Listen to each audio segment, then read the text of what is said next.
to Open Up and Say Ha. Stories from underneath the paper gown. Hi, Ellie. Hi, Julia. Hi. Hi. Hi. Yeah. I'm just going to dive right into my story. It's not the most exciting thing, but it's been on my mind a lot lately. Tell me about it. As we approach the summer heat, I have been experimenting, and I've been experimenting with this for a really long time, trying to find a non-anti perspirant, Antiperspirant? a non-antiperspirant deodorant Mhm. so that I don't get the cancer or the Alzheimer's. And I've experimented with a few things. I keep kind of coming back to the same one. I finally bought into, and this is not an advertisement. Let's just pronounce everything in a weird way. I know. I don't know what's wrong with me this morning. Everything. Not enough everything, not enough espresso. Okay. This is not an advertisement for Lumi, but I finally bought into Lumi and was like, I'm going to finally check this shit out. I put it off for a really long time, and it turns out I actually really love this shit. But so I've been doing the Lumi, right? And it is pretty fucking amazing. Like it This is that deodorant that they've been advertising everywhere. that like you can put Listen, all over if your we have body. to explain if there's something wrong with you, if you Yeah, don't but know I what think Lumi is. we should. Should we? Not everybody listens We're not to getting ads. paid. No, totally. But the point, all I'm saying is that it's not It's just an for all your over pits. body deodorant. That's right. That's Okay. right. It's not just for your pits. You can get it in a tube. You can get it in a stick. I have it in a stick. All right. I got it for my pits. I did not get it for other parts. So I have been using it, on the pits, and it's amazing in that I really don't smell. And that's kind of been one of the hardest things to figure out with like the natural, deodorants. Yeah. And that is that no matter what, you stink. Okay, this solves that problem. I do not smell when I use it. Fucking amazing, but you still sweat. And that's the problem with it not being an antiperspirant, is that I'm just walking around with like wet pits. And then if you're wearing a t-shirt, you get the stains. So it's like I'm working with people. I can't be walking around with like pit stains, Yeah. And then like we having wet pits is also just really uncomfortable. So I don't know what the solution is, but somebody out there needs to figure out something to mitigate the wetness that I isn't going to guess. give me cancer. If we could figure it out, this could be the thing that makes us Millionaires and then billionaires. Yeah. And then I why want would we billion. I want like a new, a new category uh-huh. for billion, billion? Sure. Is that a thing, or did you just make that up? I made it up. I like it. You're mispronouncing words. I'm making up words. Cool. Cool. That's agree the to theme for agree. I agree to agree. Okay. Agreed. What's your thing? Tell me about your thing. You've changed what I was going to talk about because you're talking about summertime coming and you're talking about aesthetics. And I have very small breasts. I don't, but they're still kind of up enough, and I don't need to wear a bra.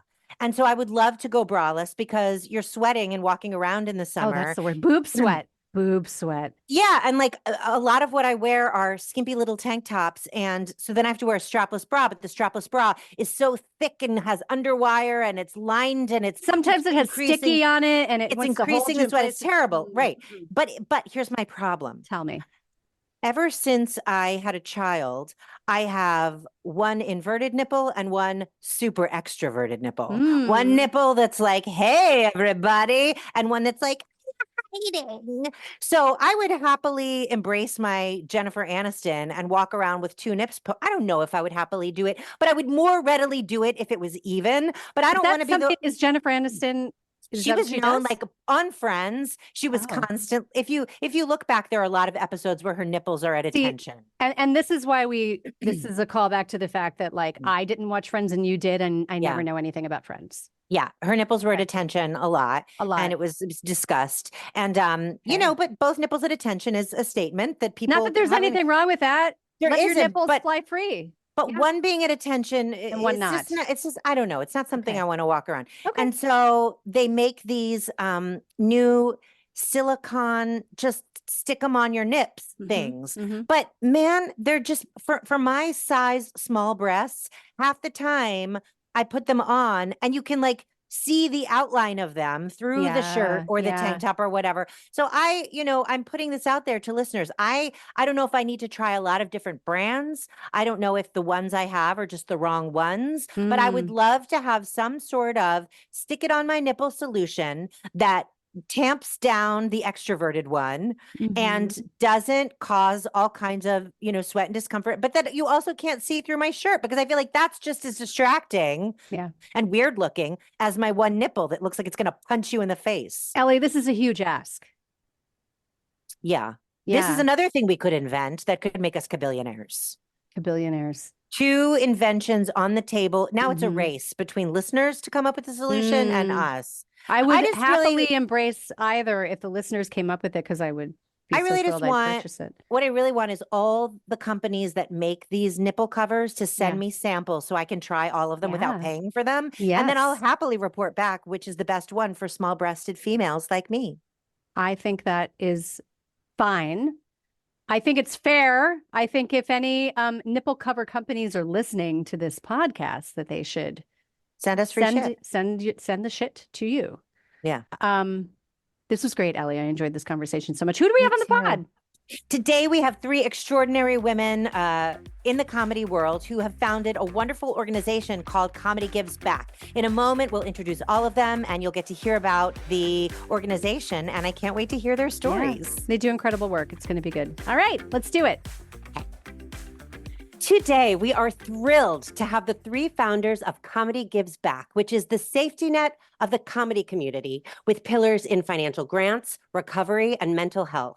Organizations like this can be literal lifesavers for performers and writers who don't have steady income, health insurance, or any of the stability of a typical career. We'll learn more about it at the end of the episode, but for now, let's introduce these 3 brilliant humans and hear their stories. Let's do this. All right, we have Amber J. Lawson, who stands as a luminary in change, entrepreneurship, mindfulness, and emotional intelligence.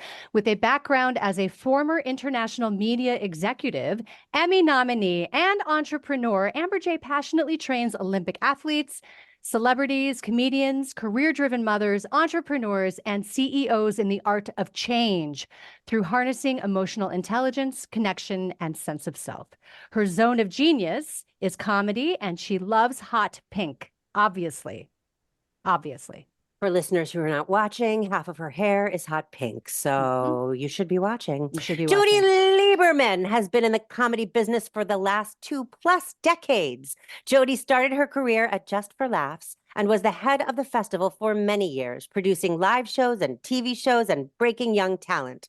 Her passion for working with talent led her to become a talent manager. In addition to working on Comedy Gives Back, she currently runs her own company, Lieberman Entertainment. Last one here.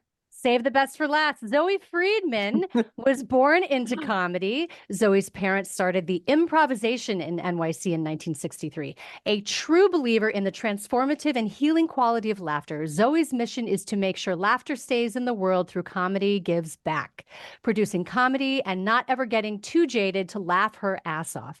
Welcome to the show, everyone. Hi. Hi, thanks for having us. Thank you for having us. We're so happy to be here. We're and so excited. You made it through your bios, which is the hardest part of this whole show. Yeah. Sitting and listening to that. It's tricky, but you should be proud. So it's not really that hard compared to like mine or Okay, we performed our way through it. You really did. It was highly entertaining. All right, before we dive into your stories, I'd like to hear from each of you. What kind of a patient are you? When you have a medical encounter, are you nervous? Take charge? Do you come in with a list? Amber J., let's start with you. What kind of a patient are you? Well, that's a very good question to ask this threesome of broads, otherwise known as Jazz, Jodi, Amber J., and Zoe. I am now in life, I am a very vocal patient, and I rattle the cage. I demand service, and I know my body, and I trust my body. Love it. Love that. That's excellent. Very proactive. Exactly. I would say I have been passive. It's new in this chapter of my life to be more proactive. One of the great things that comes with aging, I feel like, is assertiveness. Are doctors appreciative of it, or are they like, simmer down?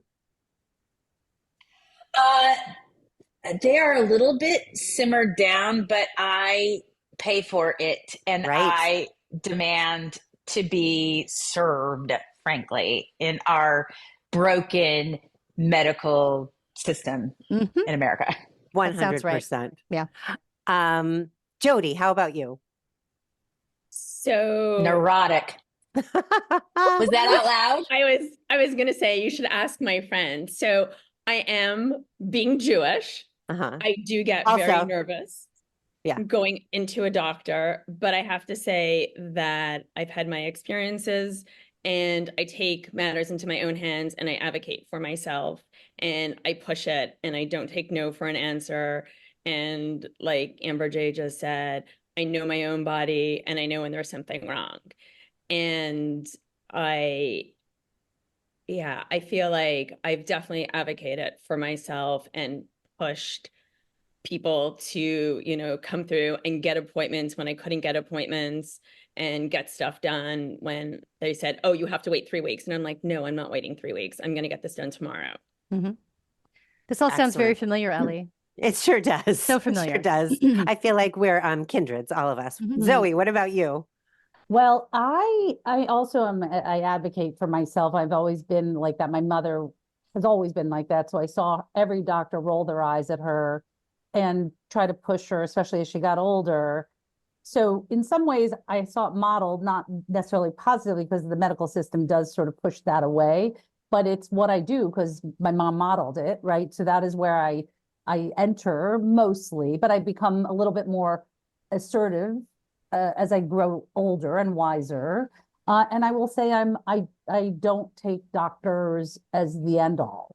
I am also very much know my body, and I also pursue integrative, alternative ways of care, right? So diagnostically, Western medicine is fantastic, not so much in the treatment, of the holistic body. And so it's up to us. So that's not just advocating in the office, but what else can, what else I can do to, fortify or, something. It doesn't begin and end at the doctor's office. Right. They are only one opinion sometimes, and multiple opinions are always good. It's not to say I'm a rebel. I also am an obeyer. I'm a good girl. Like if I believe in the doctor and I feel it's right, I'll listen, right? I do think there are people, they have expertise. I'm not that, but I definitely don't end all with a doctor. I pursue my own stuff as well. And my mom did that too. She was pretty ahead of her time.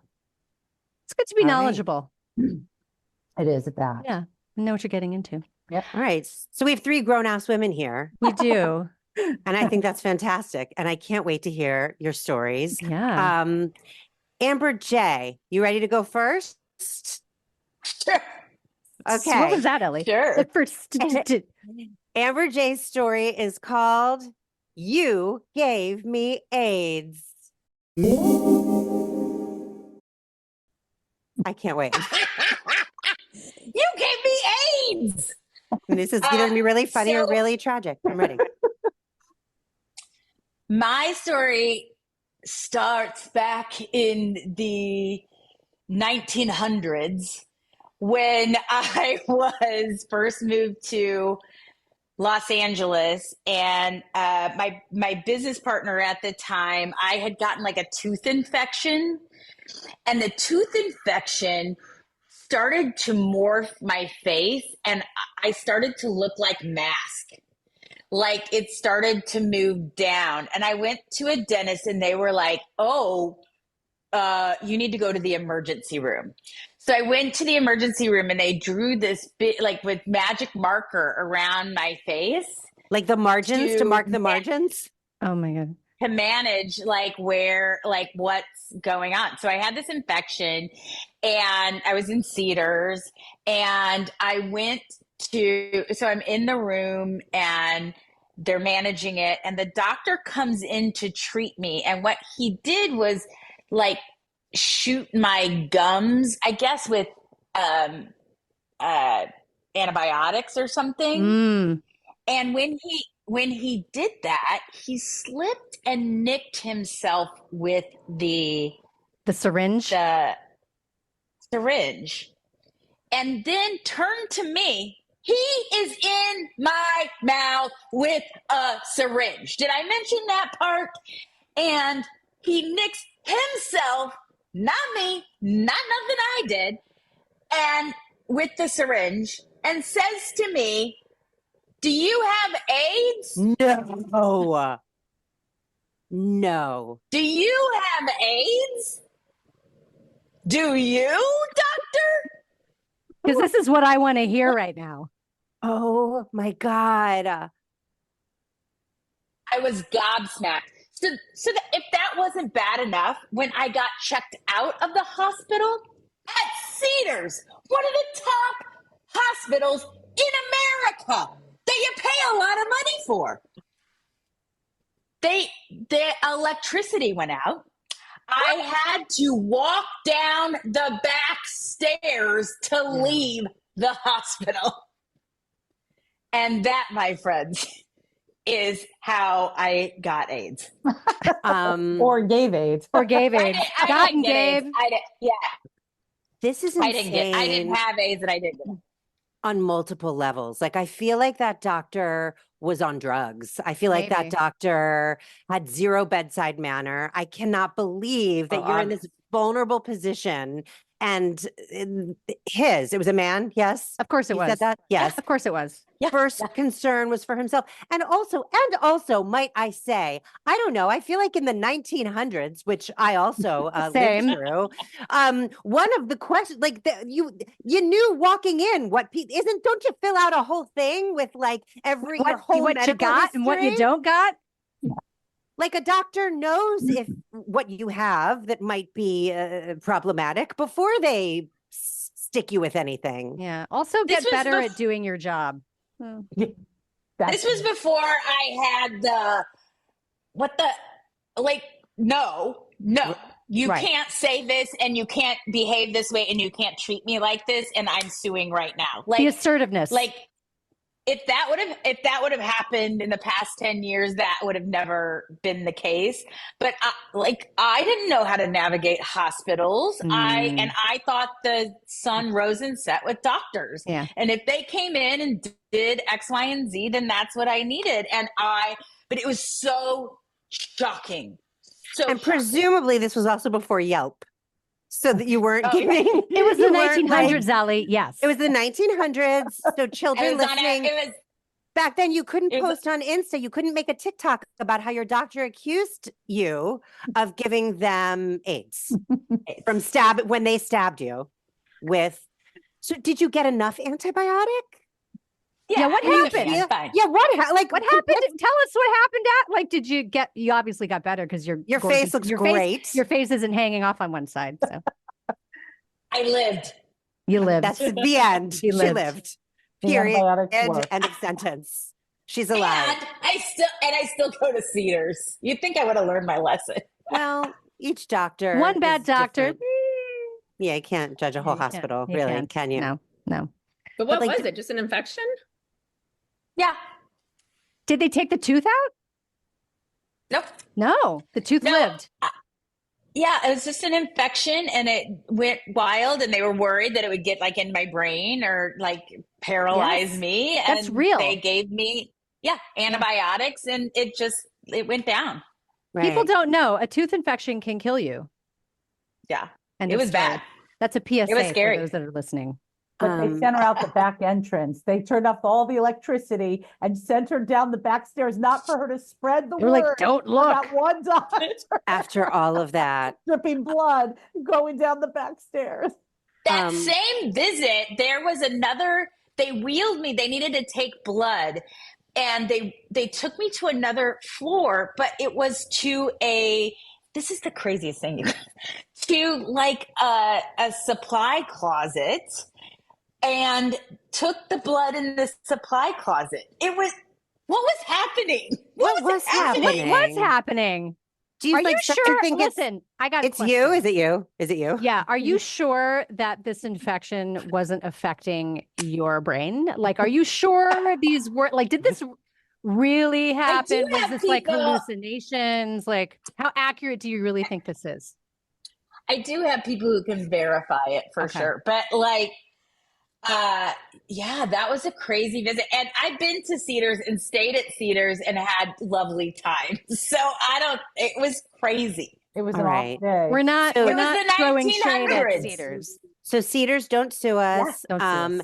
And for those listeners who weren't born in the 1900s and didn't get the mask reference, we will post a link in the show notes to an image of Eric Stoltz, the actor, playing Oh a my real life goodness. character who had a disease, name of which I cannot recall right now, but Right. that made his face But by the swollen. way, how dare you bring him up? I mean, just like the biggest Eric crush. Stoltz?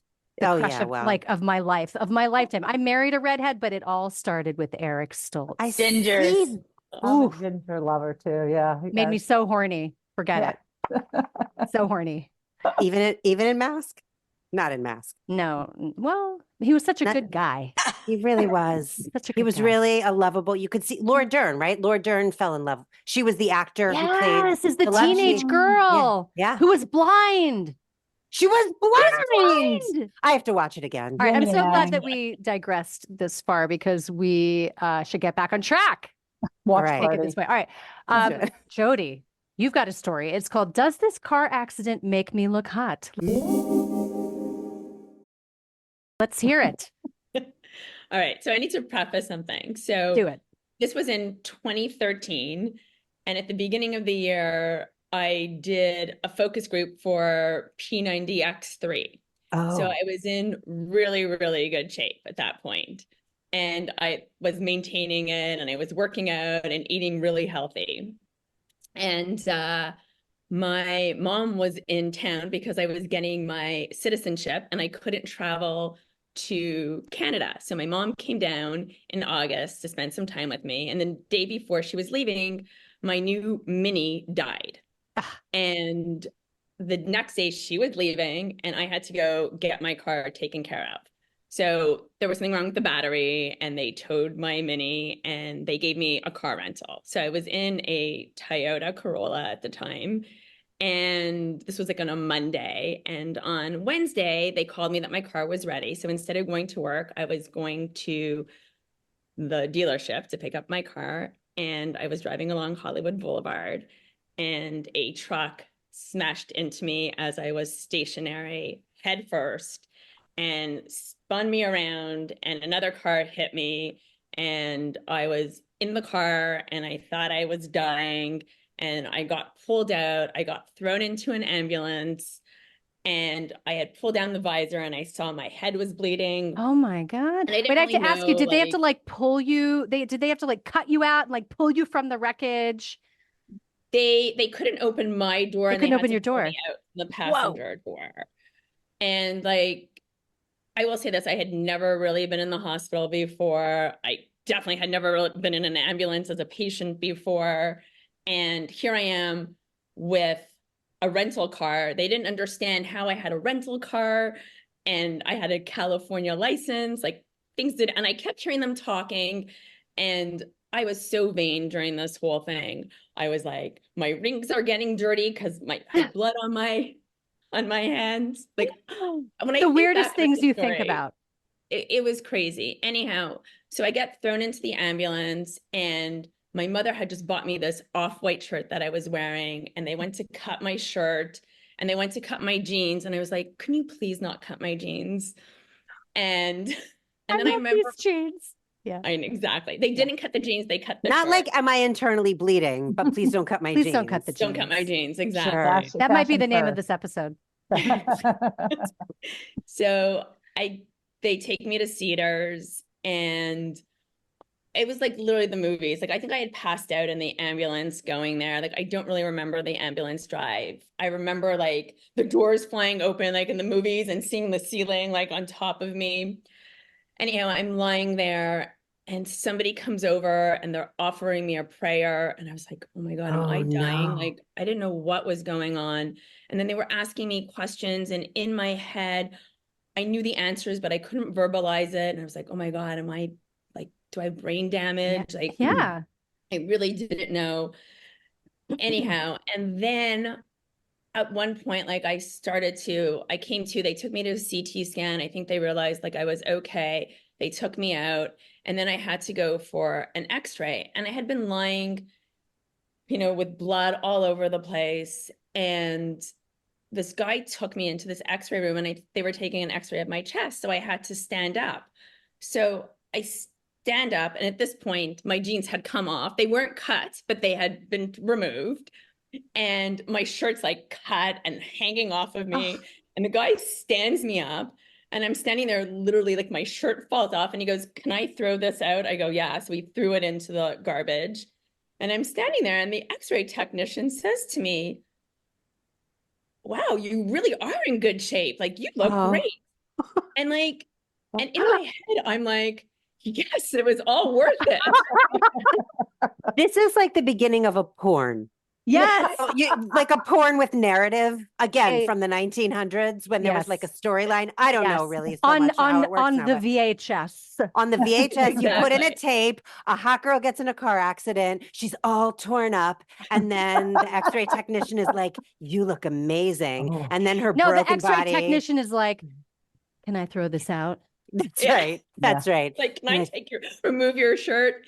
Anyhow, like, now that I'm thinking about it, did he really say that to me? Could he have said that to me? Like, that is the story I remember. And then, so I'm lying there, and two of my friends came, and I remember I kept touching my head and going, "I think I'm bleeding. I think the back," like, I knew the front of my head was cut, but I didn't know the back of my head was cut.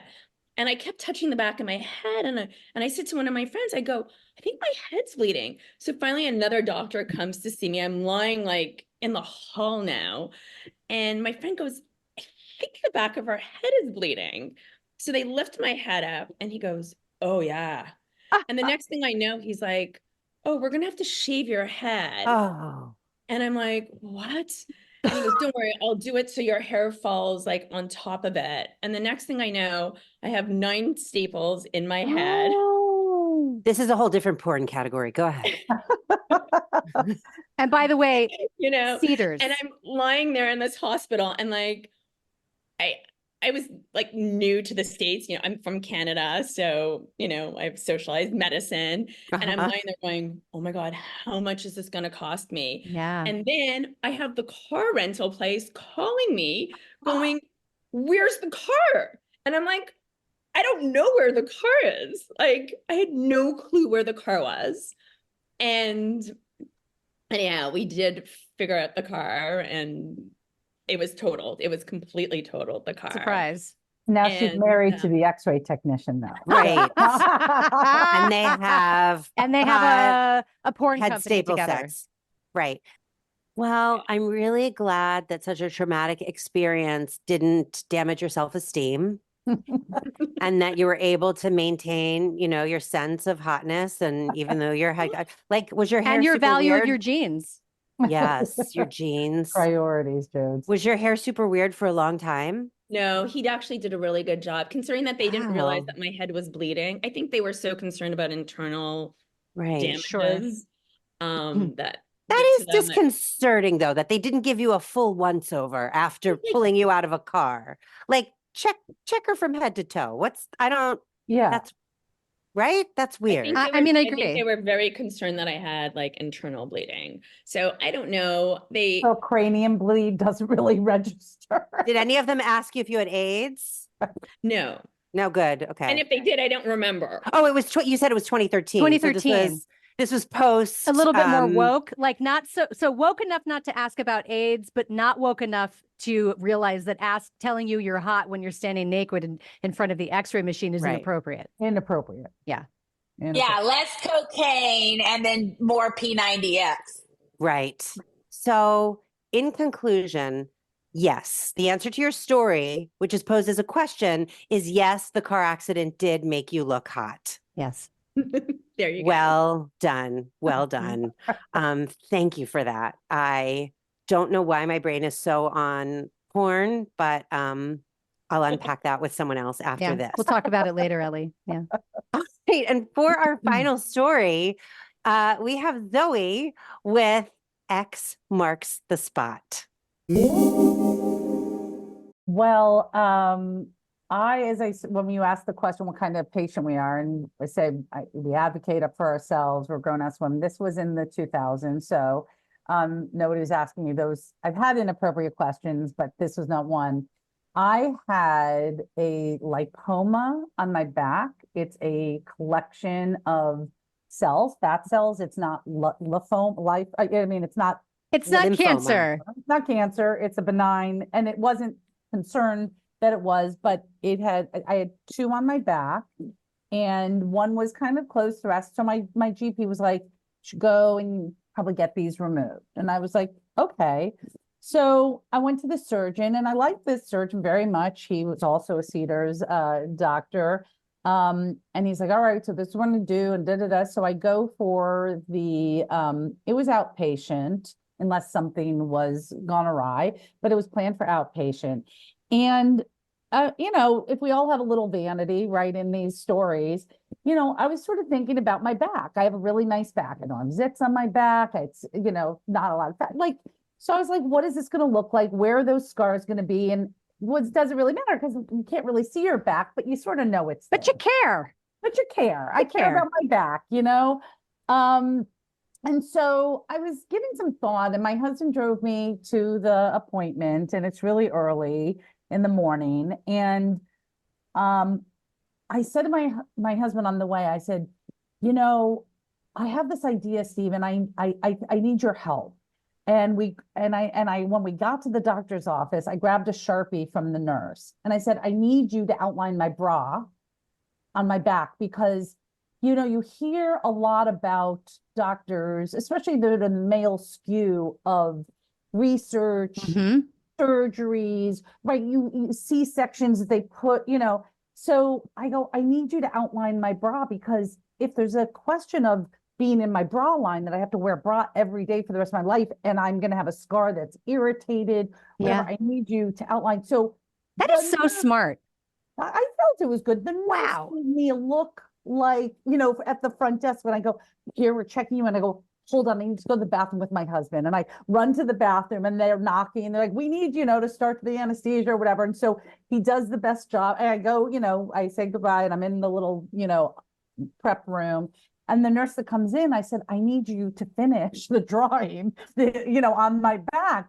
And she was a young nurse, and she said, oh my God, my mother curses the day I was born because of the cesarean the doctor gave that sat right on her bikini line, that for 30 years of this, it's a reminder. And I was like, she's my angel, confirming, telling me that that's exactly to care about it. What I should be doing. Right, exactly. Because if it had to be in the bra line, because that's the only bit, you have a choice, in some way. Yeah. So I went in with this drawing, like X marks the spot, like on my back. And the doctor was like, and you're starting to fade out, and he's like, what is on your back? I was like, well, that's so you know where not to cut. And you don't know if they're going to roll their eyes, or he goes, that is a really smart thing. Yes. And therefore my back, and I had two, and have, they're small scars, but they're nowhere in my bra. And I don't have to be reminded every time I put a bra on that I had this surgery to take it. So I was really happy that I advocated for myself. I got a few eye rolls at the beginning when they're like, what are you doing in the bathroom with my Sharpie and your husband? Porno things. That's right. And then I felt like I got that confirmation by the nurse who told me her mother complained. I was like, oh, all right, let's finish this up. So we took the down gown off, and she drew on my back, and I had this weird outline of my bra.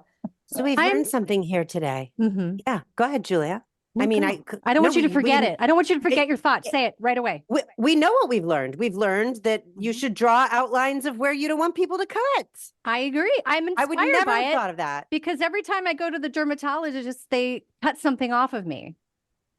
Every time. So I'm so inspired. Oh yeah, they're like, oh, this mole, this thing. And I had like a tiny lipoma on the top of my head, and this is like bringing it all together. They had to cut my hair, and I was like, oh, they cut it was like a tiny bit, and they put a little stitch in, and it all grew back, and it was fine. But yeah.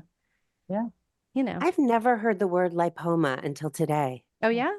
You And you clearly hadn't you heard it a don't lot. watch Dr. Pimple Popper. Oh yeah. No, Yes, I you do should. not. But you Just should. the title of that show. I can't, I want to throw up. That is why And- I know what a Mhm. lipoma is. I'm so glad that you know for the both of us. I Mhm. just watched it for the first time the other day in Florida with my brother, who happens to be a trauma surgeon. I Oh, was like, oh my God, I can't watch this. some of it I is have- unwatchable and some of it is so watchable. I have a high tolerance for a lot of things, but whenever, even in a scripted show, even in not a reality show, if in a scripted show there's some really well executed surgical scene where there's like a cut and they're pulling open, I have to turn away, and my husband's like laughing at me, and I just stare at his face, waiting for his face to tell me that the part is over. Yeah, yeah. Because I can't. I don't know. Could never be a I'm like that. doctor or a nurse. I don't know. I can like wipe a baby's ass and clean up vomit. That doesn't bother me, but the cutting, even you saying pimple popper, I just Pimple Popper. Simple proper. I Pimple don't want popper. dinner now. I don't want Pimple dinner. Popper.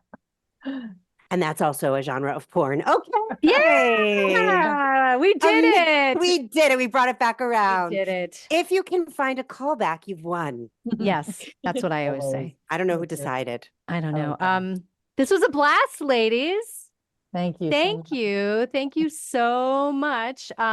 Please tell our listeners where to find Comedy Gives Back and how they can help. And then we'll have you each say where they can find you individually to see what projects you have coming up and all of that kind of stuff. So who wants to go first? Whoever. So we are, our website is comedygivesback.com.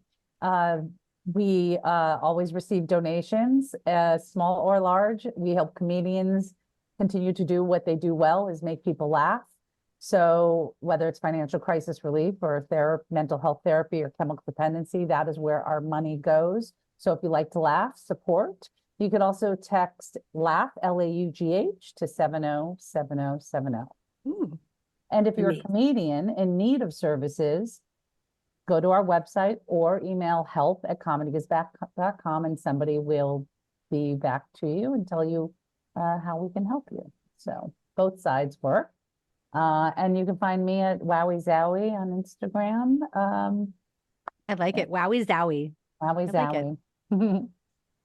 Zowie. You can find me at Jodi Lieberman on Instagram or Facebook. That was easy. Yeah. Yeah. There she is. And that's all she wrote. Yeah. And I currently am helping Gen X women date Ooh. Interesting. to get All their right.